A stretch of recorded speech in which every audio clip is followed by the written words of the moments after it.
Assalamualaikum warahmatullahi wabarakatuh. Kami dari kelompok 3 ingin mempresentasikan hasil dari diskusi kami yang berjudul Fungsi dan Syarat Pemungutan Pajak. Yang di dalamnya ada saya sendiri, Putri Megawati, dan Fadli Maghribi, dan yang terakhir Rizka Ayu Fadilasis.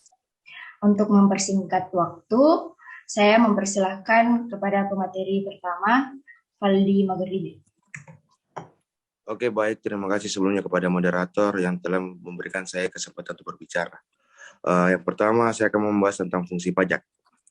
Pajak mempunyai peran yang sangat penting dalam kehidupan bernegara, khususnya di dalam pelaksanaan pembangunan, karena pajak merupakan sumber pendapatan negara untuk membiayai semua pengeluaran, termasuk pengeluaran pembangunan.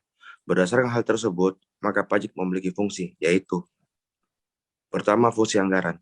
Sebagai sumber pendapatan negara, pajak berfungsi untuk membiayai pengeluaran-pengeluaran negara. Untuk menjalankan tugas-tugas rutin negara dan melaksanakan pembangunan, negara membutuhkan biaya. Di masa ini, pajak digunakan untuk pembiayaan rutin seperti belanja pegawai, belanja barang, pemeliharaan, dan lain sebagainya. Untuk pembiayaan pembangunan, uang dikeluarkan dari tabungan pemerintah, yakni penerimaan dalam negeri dikurangi pengeluaran rutin. Tabungan pemerintah ini dari tahun ke tahun harus ditingkatkan sesuai dengan kebutuhan pembiayaan pembangunan yang semakin meningkat, dan ini terutama diharapkan dari sektor pajak. Yang kedua, fungsi mengatur. Pemerintah bisa mengatur pertumbuhan ekonomi melalui kebijaksanaan pajak. Dengan fungsi mengatur, pajak bisa digunakan sebagai alat untuk mencapai tujuan. Contohnya, dalam rangka mendorong penanaman modal, baik dalam negeri maupun luar negeri, diberikan sebagai macam fasilitas keringanan pajak. Dalam rangka melindungi produksi dalam negeri, pemerintah menetapkan biaya masuk yang tinggi untuk produk luar negeri. Lanjut. Fungsi ketiga, yaitu fungsi stabilitas. Dengan adanya pajak, pemerintah memiliki dana untuk menjalankan kebijakan yang berhubungan dengan stabilitas harga, sehingga inflasi dapat dikendalikan. Hal ini bisa dilakukan antara lain dengan jalan mengatur peredaran uang di masyarakat, pemungutan pajak, penggunaan pajak yang efektif dan efisien. Mungkin sekian dari saya kembali ke moderator. Baiklah, selanjutnya akan dibacakan oleh saya. Yang keempat, fungsi redistribusi pendapatan. Pajak yang sudah dipungut oleh negara akan digunakan untuk membiayai semua kepentingan umum, termasuk juga untuk membiayai pembangunan sehingga dapat membuka kesempatan kerja, yang pada akhirnya akan dapat meningkatkan pendapatan masyarakat. B. Syarat pemungutan pajak. Tidaklah mudah untuk membebankan pajak pada masyarakat. Bila terlalu tinggi, masyarakat akan enggan membayar pajak. Namun bila terlalu rendah, maka pembangunan tidak akan berjalan karena dana yang kurang.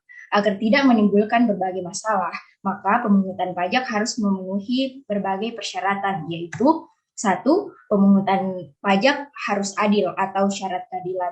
Seperti halnya produk hukum yang lain, maka hukum pajak pun mempunyai tujuan untuk menciptakan keadilan dalam hal pemungutan pajak, adil dalam undang-undang maupun adil dalam pelaksanaannya.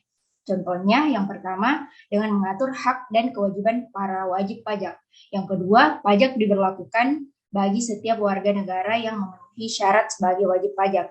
Yang terakhir, sanksi atas pelanggaran pajak diberlakukan secara umum sesuai dengan berat ringannya pelanggaran. Selanjutnya akan dibacakan oleh Rizka Yufadilasis.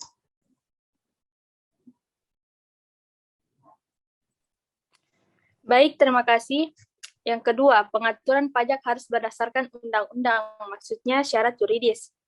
Sesuai pasal Undang-Undang 23 Undang-Undang Dasar 1945 yang berbunyi, pajak dan pungutan yang bersifat untuk keperluan negara diatur dengan undang-undang. Ada beberapa hal yang bentuk diperhatikan dalam penyusunan undang-undang tentang pajak, yaitu yang pertama, jaminan pajak yang dilakukan oleh negara yang berdasarkan undang-undang tersebut harus dijamin kelancarannya. Yang kedua, jaminan hukum bagi para wajib pajak untuk tidak diberlakukan secara umum. Yang ketiga, jaminan hukum akan terjaganya kerahasiaan bagi wajib pajak. Yang ketiga, pungutan pajak tidak mengganggu perekonomian, maksudnya syarat ekonomis. Pemungutan pajak harus diusahakan sedemikian rupa supaya jangan sampai mengganggu kondisi perekonomian, baik kegiatan produksi, perdagangan, maupun jasa. Yang keempat, pemungutan pajak harus efisien, maksudnya syarat efisien. Biaya-biaya yang dikeluarkan dalam rangka pemungutan pajak harus diperhitungkan, jangan sampai pajak yang harus dibayar lebih rendah dibandingkan biaya pengurusan pajak tersebut.